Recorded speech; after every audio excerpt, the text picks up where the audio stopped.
Evening everybody. Sir mic वाला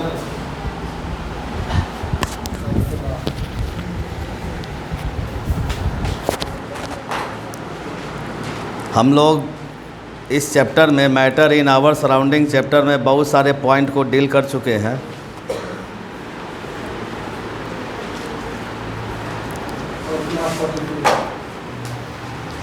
classification of matter ये हम लोगों का क्लियर हो गया है। सॉलिड लिक्विड गैस का प्रॉपर्टीज़ क्लियर हो चुका है। कंडेंसेशन क्लियर हो चुका है हम लोगों का। Characteristic of particles of matter, last time जो आपका एग्ज़ाम हुआ है उसमें characteristic of particles of matter में इतने स्टूडेंट में मात्र 3-4 स्टूडेंट ही आपने सही से लिखा है और किसी ने कुछ एक्सप्रेशन नहीं लिखा, तो उसको रिवाइज करना ज़रूरी है आप लोगों को। Characteristic of particles of matter कितना होता है, 4 ही बताया गया था आपका। पहला है particles are so smallest that can't be seen by naked eye. दूसरा पॉइंट क्या बताया गया था, there is some space between particles of matter. तीसरा क्या बताया गया था, particles of matter moves continuously. और चौथा क्या बताया था, particles of matter attract each other. इस चारों का हमने एक्टिविटी के आधार पे भी एक्सप्रेशन किया था, स्टडी किया था, लेकिन आप लोग सही ढंग से किसी चीज़ को नहीं राइट किए हैं। एक क्वेश्चन था कि particles are so smallest that can't be seen by naked eye, justify with activity. आप लोगों ने कुछ नहीं राइट किया, यानी यहाँ पे सिर्फ आते हैं कॉपी में राइट करने के लिए। कॉपी भर गया, मोटा गद्दा बन गया, बस हो गया। इतना इजी वे में हम आपको समझाते हैं, इतना इजी वे में आपको एक्टिविटी के आधार पे समझाते हैं, प्रैक्टिकल के आधार पे, लेकिन फिर भी किसका कोई इफ़ेक्ट नहीं है। नेक्स्ट टॉपिक हम लोगों का अब आ रहा है, इवेपोरेशन क्या होता है। इवेपोरेशन का मतलब क्या हो गया, लिक्विड को यदि हमने हीट किया तो हीट करने के बाद लिक्विड किस में कन्वर्ट हो गया, वेपर में। लेकिन लिक्विड को जब हीट करेंगे below it's boiling point temperature, जब भी लिक्विड को हीट करेंगे उसके बॉइलिंग पॉइंट टेम्परेचर के नीचे हीट करेंगे। समझ में आ रही है ना। तो एक पॉइंट वेपोराइजेशन भी आते हैं। इवेपोरेशन के साथ साथ एक पॉइंट क्या आता है, वेपोराइजेशन। तो दोनों में एक ही क्रिया होती है। वर्क क्या होता है, वेपोराइजेशन देख लो। वेपोराइजेशन में भी सेम प्रोसेस होते हैं। हम लिक्विड को हीट करेंगे तो हीट करने के बाद ये किस में कन्वर्ट हो गए, वेपर या गैस में। तो इवेपोरेशन में भी तो वही प्रोसेस अपना रहे हैं ना। लिक्विड को हीट कर रहे हैं तो ये किस में कन्वर्ट हो रहा है। लेकिन एक कैरेक्टरिस्टिक है, या रुक जाओ, एक कैरेक्टरिस्टिक है कि लिक्विड को हीट कर रहे हैं कब, उसके बॉइलिंग पॉइंट टेम्परेचर के नीचे हीट कर रहे हैं। और वेपोराइजेशन में लिक्विड को हीट करेंगे हम एट और above it's boiling point temperature. दोनों में यही अंतर न है, हीटिंग टेम्परेचर का ही अंतर न है जी। जैसे लिक्विड वाटर हम लेते हैं, वाटर को यदि हम हीट किया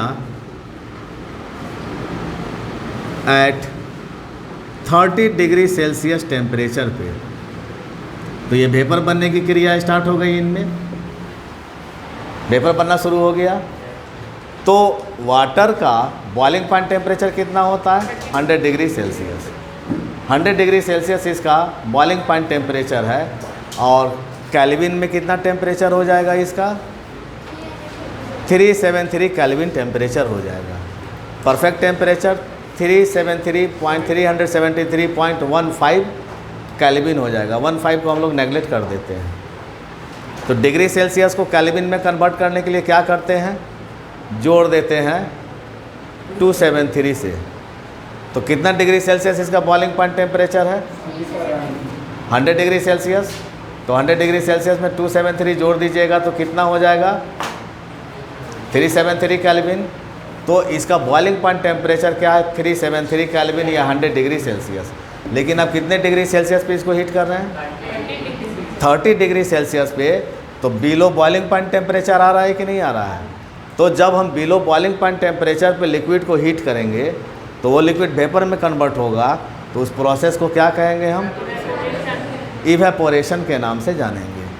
और जब लिक्विड में हम वाटर ले रहे हैं, यहाँ पे वाटर को हम हीट कर रहे हैं एट 100 डिग्री सेल्सियस टेम्परेचर, तो this temperature is the boiling point temperature of water. इस कंडीशन में ये वेपर में कन्वर्ट हुए, then this process is known as vaporisation. कोई प्रॉब्लम? रुक जाओ, समझ लो, तब आराम से लिखो। अब यहाँ पर ध्यान दीजिए,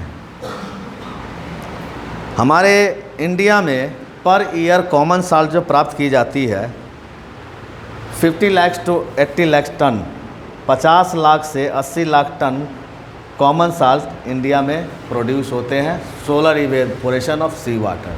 ध्यान दीजिएगा, 50 to 80 lakh tons common salt is produced in India by the solar evaporation of sea water per annum।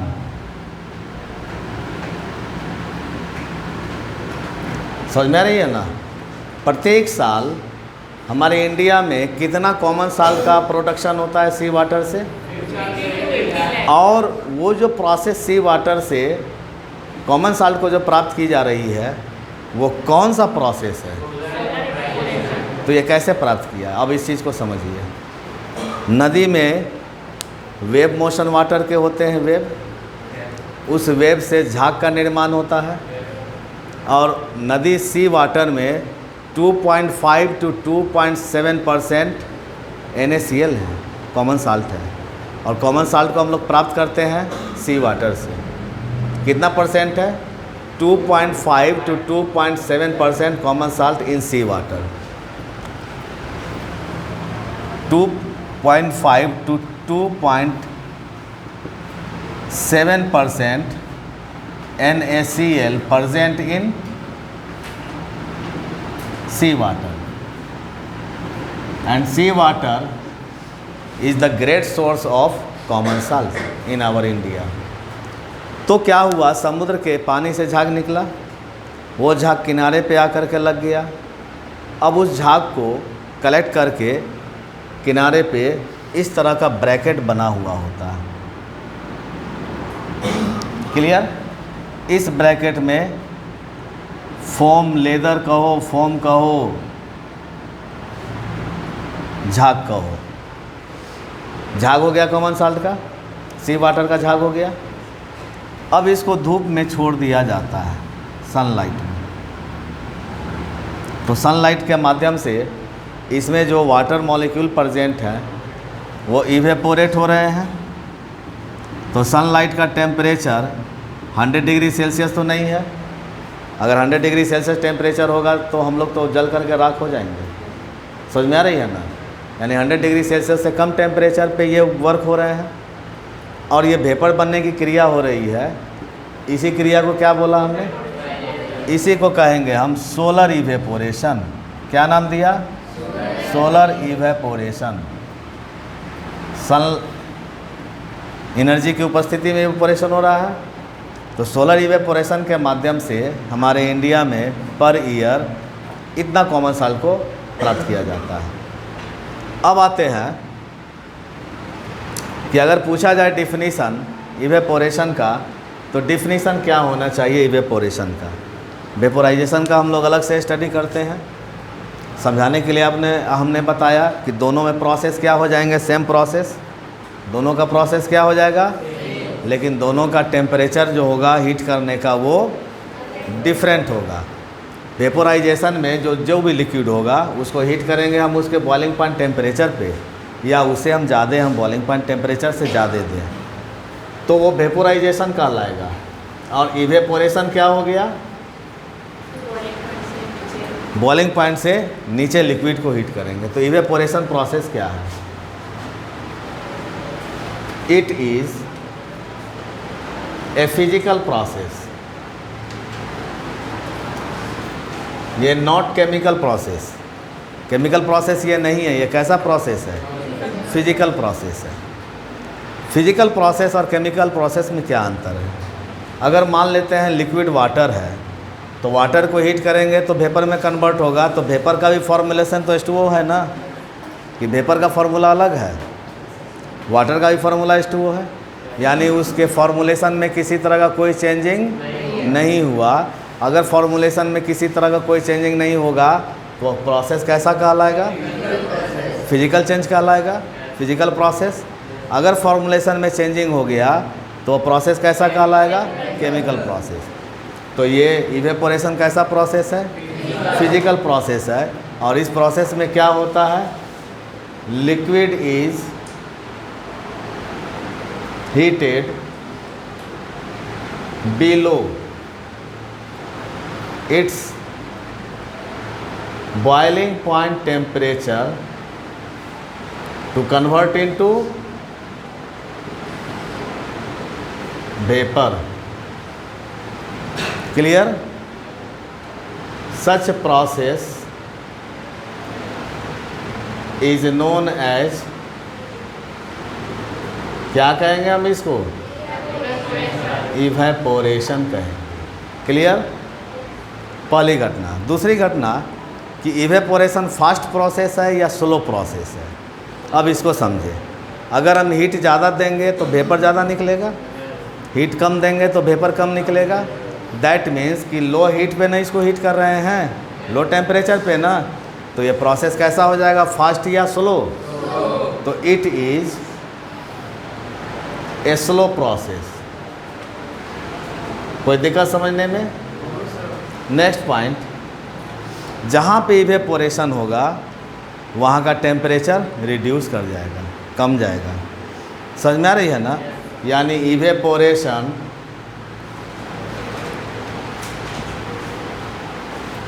Can cause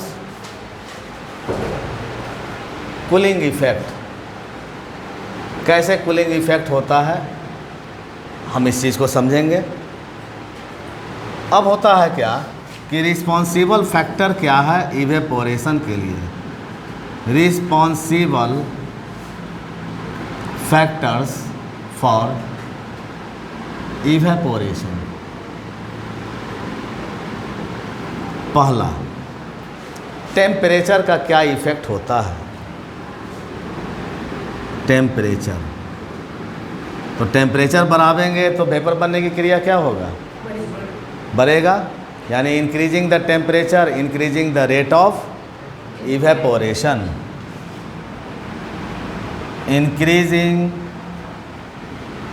the temperature increasing the rate of evaporation. दूसरा,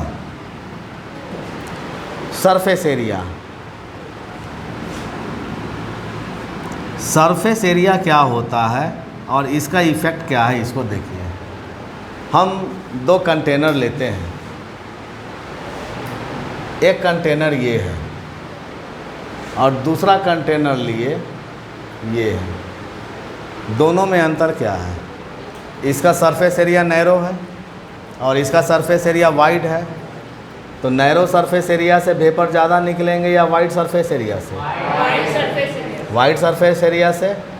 यानी increasing the surface area increasing the rate of evaporation. Increasing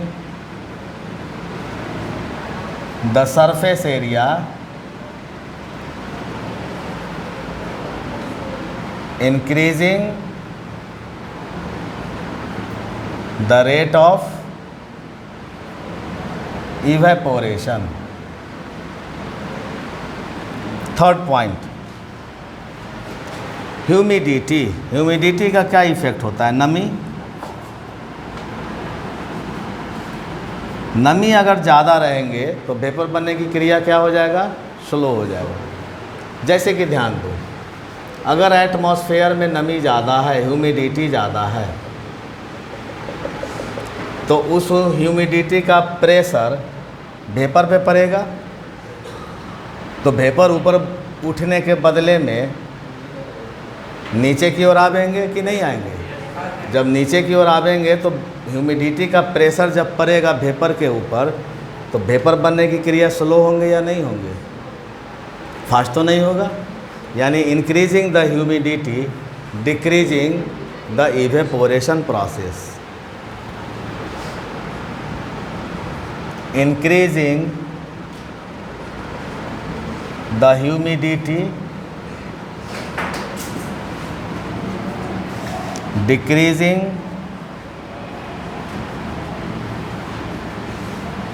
the evaporation। Last factor होता है, अगर हम pressure के बारे में चर्चा करें, प्रेशर, तो वेपर के ऊपर प्रेशर देंगे तो वेपर बनने की क्रिया स्लो होंगे कि नहीं होंगे? समझ में आ रही है कि नहीं? तो ह्यूमिडिटी का मतलब नमी का प्रेशर जब पड़ेगा वेपर पे, तो वेपर बनने का क्रिया क्या हो जाएगा? स्लो हो जाएगा। एक पॉइंट आता है विंड स्पीड। विंड स्पीड को देखिए, वेपर बन रहा है, निकल रहा है। विंड स्पीड का मतलब हवा का झोंका। हवा का झोंका आया और वेपर को लेते हुए आगे की ओर बढ़ गया, तो यहाँ पे वैकेंट स्पेस बने कि नहीं बने? वैकेंट स्पेस बने तो वेपर बनने की क्रिया क्या हो जाएगा? बढ़ जाएगा। समझ में आ रहा है कि नहीं? यानी इंक्रीजिंग द विंड स्पीड, हवा का बहाव जब ज़्यादा होगा तो वेपर बनने की क्रिया क्या हो जाएगा? ज़्यादा हो जाएगा। यानी fourth factor wind speed, increasing the wind speed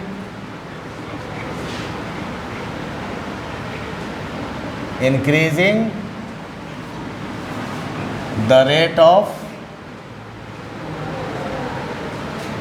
evaporation। कोई दिक्कत होगा समझने में? कोई प्रॉब्लम? फिर से रिवाइज कर दे।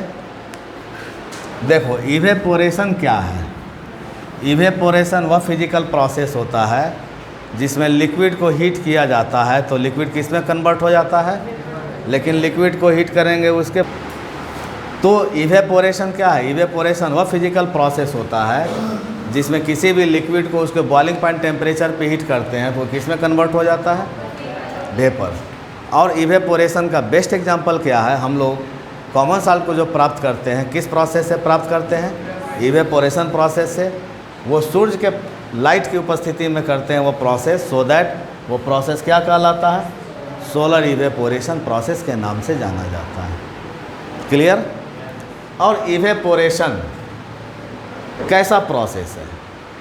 तो स्लो प्रोसेस है।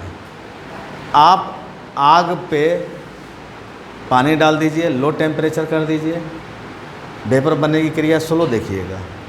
जो ही टेम्परेचर को बढ़ा दीजिएगा, वेपर बनने की क्रिया क्या हो जाएगा? फास्ट हो जाएगा। यानी कि ये कैसा प्रोसेस है? क्योंकि लो टेम्परेचर पे ये प्रोसेस हो रहा है, तो लो टेम्परेचर पे प्रोसेस होगा तो प्रोसेस का रेट क्या हो जाएगा? स्लो हो जाएगा। और इवेपोरेशन जहाँ भी होंगे वहाँ पे टेम्परेचर डिक्रीज कर जाता है, सो दैट वो कैसा इफ़ेक्ट करता है? कूलिंग इफ़ेक्ट इवेपोरेशन करता है। कैसे कूलिंग इफ़ेक्ट करता है, हम इसका एग्जांपल भी लेंगे बहुत सारा। अब इवेपोरेशन के लिए रिस्पॉन्सिबल फैक्टर कौन कौन सा आता है? तो 4 फैक्टर हैं। पहला टेम्परेचर, दूसरा वाइड सरफेस एरिया, तीसरा ह्यूमिडिटी, और चौथा क्या है? Wind speed. टेम्परेचर अभी जस्ट चर्चा किए। इंक्रीज करेंगे टेम्परेचर तो वेपर बनने की क्रिया क्या हो जाएगा? यानी increasing the temperature increasing the rate of evaporation. Surface area, जो कंटेनर का आउटर सरफेस एरिया होगा, ओपनिंग, वो जितना बड़ा होगा उतना भाप ज़्यादा बढ़ेंगे, निकलेंगे। छोटा कंटेनर का अगर सरफेस एरिया छोटा होगा तो छोटे से एरिया में कम वेपर निकलेंगे, अगर बड़ा सरफेस एरिया होगा तो उसे वेपर क्या बनेंगे, ज़्यादा बनेंगे। ह्यूमिडिटी, नमी, अगर एटमॉस्फेयर में नमी हो तो उस नमी का प्रेशर वेपर के ऊपर पड़ेगा तो वेपर बनने की क्रिया क्या हो जाएंगे। तो ड्राई कंडीशन में जब नमी नहीं रहे एटमॉस्फेयर में तो इवेपोरेशन का रेट बढ़ जाएगा, और ह्यूमिडिटी के कंडीशन में इवेपोरेशन का रेट घट जाएगा। विंड स्पीड, हवा का बहाव, हवा का बहाव आया, झोंका आया और वेपर को लेते हुए चला गया, तो जहाँ से वेपर बन रहा है तो वहाँ का स्पेस वैकेंट हो गया, फिर देन एंड देयर वेपर बनने की क्रिया फास्ट हो जाएंगे। क्लियर, यानी increasing the wind speed, increasing the rate of evaporation. अब देखिए इवेपोरेशन का एप्लीकेशन कहाँ पे हो रहा है, अब इस पॉइंट को समझिए। एक क्वेश्चन है कि पहला पॉइंट एप्लीकेशन ऑफ इवेपोरेशन।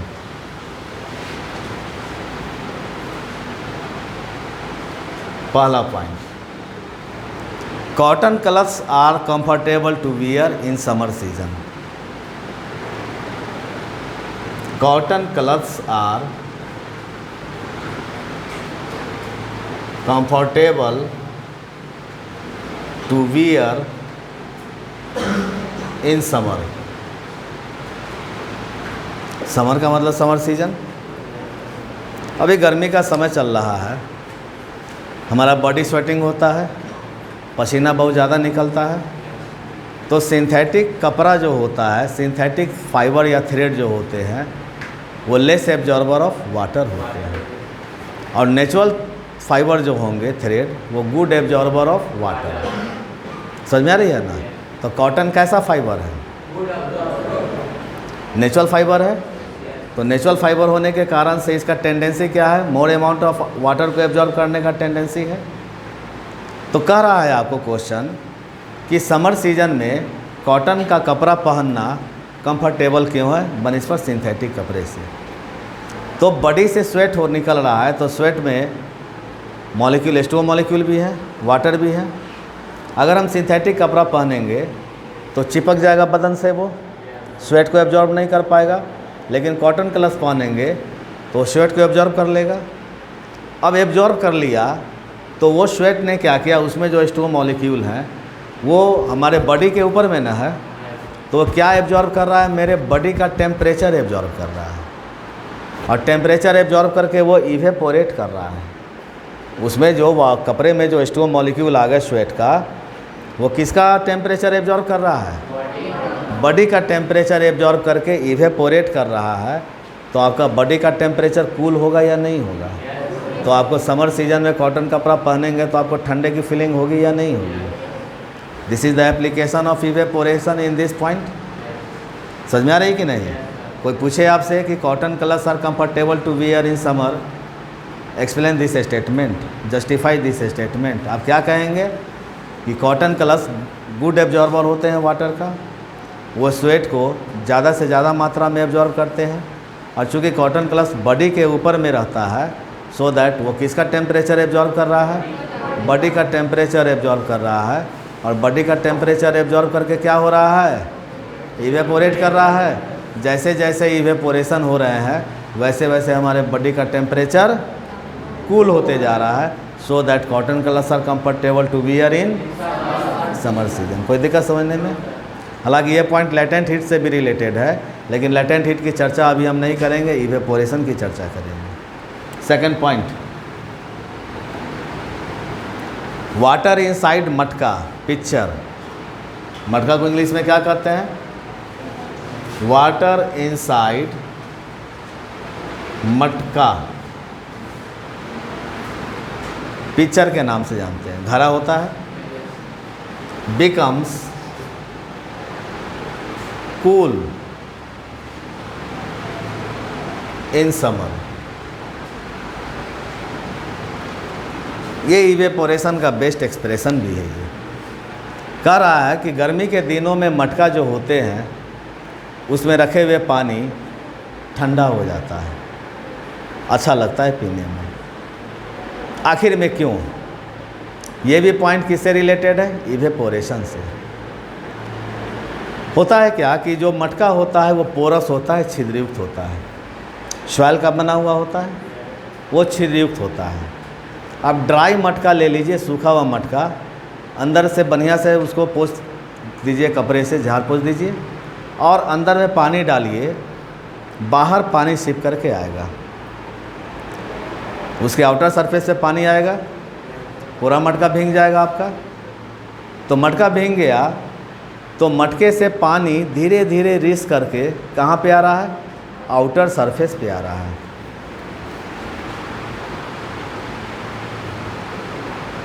ये मटका हो गया, इसमें आपने वाटर डाल दिया, तो ये आउटर सरफेस पे सिप करके पोर्स में आए, पोर्स के माध्यम से वाटर ड्रॉपलेट्स आ गए। अब वाटर ड्रॉपलेट्स क्या किया? इस सराउंडिंग एरिया से हीट टेम्परेचर एब्जॉर्ब कर रहा है, और एब्जॉर्ब करके ये किस में कन्वर्ट हो रहा है? वेपर में कन्वर्ट हो रहा है। तो सराउंडिंग एरिया का टेम्परेचर रिड्यूस करेगा कि नहीं करेगा? तो उस रिड्यूस टेम्परेचर में मटके के अंदर में पानी है तो वो ठंडा होगा कि नहीं होगा? लेकिन यहाँ पे दो वर्क होता है। एक तो हुआ क्या कि एक तो एक्सटर्नल एनर्जी है सराउंडिंग एरिया का, इसने एब्जॉर्ब किया। सेकंड ये क्या कर रहा है, मटके के अंदर में जो हीट है उसको भी ये एब्जॉर्ब करके इवेपोरेट हो रहा है। तो दो वर्क हो रहे हैं यहाँ पे। एक वर्क क्या हो रहा है कि सराउंडिंग एरिया का टेम्परेचर रिड्यूस कर रहा है, दूसरा मटके के अंदर का टेम्परेचर रिड्यूस कर रहा है। तो इस रिड्यूस टेम्परेचर में वाटर जो होंगे वो आपका कूल होगा कि नहीं होगा? कोई दिक्कत है समझने में? अगर कोई क्वेश्चन पूछ दे कि मटके में रखे हुए पानी जो होते हैं वो समर सीजन में ठंडा क्यों होता है, आप क्या कहेंगे? ड्यू टू इवेपोरेशन प्रोसेस के कारण से क्या होता है, मटके के आउटर सरफेस पे वाटर धीरे धीरे सिक्रीट करके बाहर की ओर आते हैं, और वो वाटर सराउंडिंग एरिया का टेम्परेचर एब्जॉर्ब करके इवेपोरेट कर रहा है। तो सराउंडिंग एरिया का टेम्परेचर क्या हो गया? रिड्यूस कर गया। साथ ही साथ वो क्या कर रहा है, मटके के बाहर का वाटर मटके के अंदर का भी टेम्परेचर एब्जॉर्ब कर रहा है, और एब्जॉर्ब करके वो वेपर बन रहा है। तो दोनों का टेम्परेचर रिड्यूस कर गया ना। एक मटके के अंदर का टेम्परेचर रिड्यूस किया, और मटका जहाँ रखा हुआ है सराउंडिंग एरिया में वहाँ का टेम्परेचर एब्जॉर्ब किया। तो उसके अंदर का पानी कैसा बिकम्स कूल नहीं होगा? कोई प्रॉब्लम समझने में? तीसरा पॉइंट, हम जब फिजिकल एक्सरसाइज करते हैं तो हमारा बॉडी पसीना युक्त हो जाता है, पसीना से तरबतर हम लोग हो जाते हैं। आखिर वो पसीना क्यों आया? पहली घटना। और जब फिजिकल एक्सरसाइज करके हम खड़े हो जाते हैं तो हमें कुछ ठंड की फीलिंग होती है। ऐसा क्यों होता है? अब इस चीज़ की चर्चा करें। यानी after taking physical exercise our body becomes sweating. After taking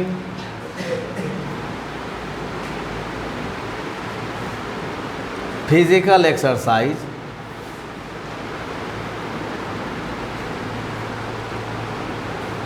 our body becomes sweating। इसी के साथ एक और रिलेटेड क्वेश्चन है। After taking physical exercise our body feel cool.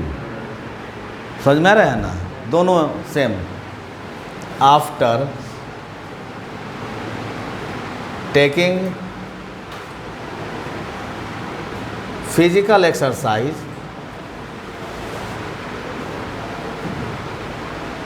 Our body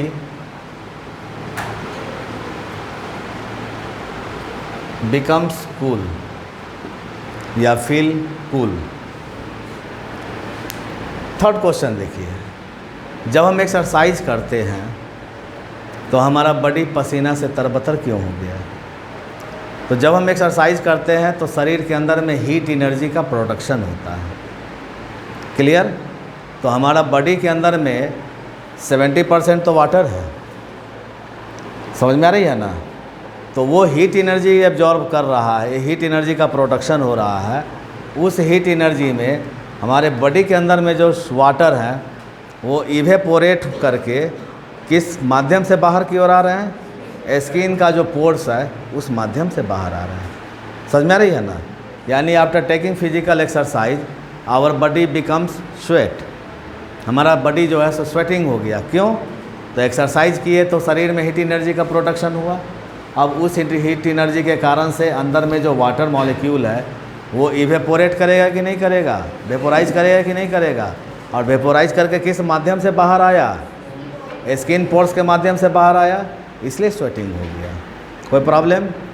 और वही है कि फिजिकल एक्सरसाइज करने के बाद स्वेटिंग हो गया, अगर हम थोड़ी देर के लिए रुक जाते हैं तो हमारा बॉडी ठंड लगने लगता है, ठंड की फीलिंग होती है। आखिर में क्यों? तो वही बॉडी का टेम्परेचर एब्जॉर्ब कर रहा है ना। बॉडी में पसीना आ गया, अब वो पसीना किसके टेम्परेचर को एब्जॉर्ब कर रहा है? बॉडी के टेम्परेचर को। और बॉडी के टेम्परेचर को एब्जॉर्ब करके उसमें जो H2O मॉलिक्यूल है पसीने में, स्वेट में, वो इवेपोरेट कर रहे हैं कि नहीं कर रहे हैं? तो इसी कारण से जैसे जैसे इवेपोरेट करेंगे हमारे बॉडी का टेम्परेचर क्या हो जाएगा? कूल हो जाएगा। क्लियर? नेक्स्ट क्वेश्चन है आपका, टॉपिक है पॉइंट कि desert cooler cools fast in summer. Desert cooler cools very fast in summer. कह रहा है गर्मी के दिनों में डिजर्ट कूलर जो होते हैं वो ज़्यादा ठंडा देता है। आखिर में क्यों? इसका एक्सप्रेशन कीजिए। दरवाजे के माने रूम को एकदम क्लोज कर दीजिए, बंद कर दीजिए। एक डिजर्ट कूलर लगाइए। डिजर्ट कूलर में पानी देते हैं आप? कूलर में पानी देते हैं कि नहीं देते हैं? देते हैं। तो डिजर्ट कूलर में अंदर में एक टरबाइन लगा हुआ होता है, चरखी नाचते रहेगा। क्लियर? उस टरबाइन पे जो पानी आप डाल रहे हैं पाइप के माध्यम से, वो पानी कहाँ पे आ रहा है? टरबाइन पे आ रहा है, और टरबाइन नाच रहा है। तो पानी जो है सो माइक्रो ड्रॉपलेट्स में टूट रहे हैं, पंखी पे वो माइक्रो ड्रॉपलेट्स में टूट रहे हैं। और कूलर में आगे के तरफ स्पेस होगा, वो सेटिंग स्पेस है कि हमको कहाँ तक एयर देना है, किस डायरेक्शन में एयर देना है। क्लियर? उस पोर्स से जो माइक्रो ड्रॉपलेट्स पार्टिकल बन रहे हैं वाटर का, वो उस पोर्स से बाहर की तरफ निकल रहे हैं, पूरे रूम में वो फैल रहे हैं। तो पूरे रूम का टेम्परेचर वो एब्जॉर्ब करके इवेपोरेट कर रहे हैं कि नहीं कर रहे हैं? तो रूम का टेम्परेचर रिड्यूस करेगा कि नहीं? अगर आप रूम में बैठे हुए हैं तो वो ड्रॉपलेट्स आपके बदन पे भी आ रहा है, आपके चेहरे पे भी आ रहा है, तो आपके बदन से वो हीट एनर्जी को एब्जॉर्ब कर रहा है कि नहीं कर रहा है? तो बदन पे पड़ा, वो भी इवेपोरेट किया। रूम में चारों तरफ जो ड्रॉपलेट जो फैले वो भी इवेपोरेट किए रूम टेम्परेचर को एब्जॉर्ब करके। तो रूम टेम्परेचर को एब्जॉर्ब करके रूम में जो टेम्परेचर था उसका टेम्परेचर रिड्यूस करेगा कि नहीं करेगा? आपके बॉडी पे गया तो आपका बॉडी का टेम्परेचर रिड्यूस करेगा कि नहीं करेगा? So that desert cooler cools very fast in summer. कोई प्रॉब्लम समझने में? पहले इसको आप उतार लीजिए, फिर आपको इस तरह का कुछ और क्वेश्चन दिया जाएगा। और ये क्वेश्चन है, ये सारा का सारा क्वेश्चन है। हम यहाँ पे लिख दे जस्टिफाई। जस्टिफाई कीजिए इसको आप। Why, give a reason. Yes, justify.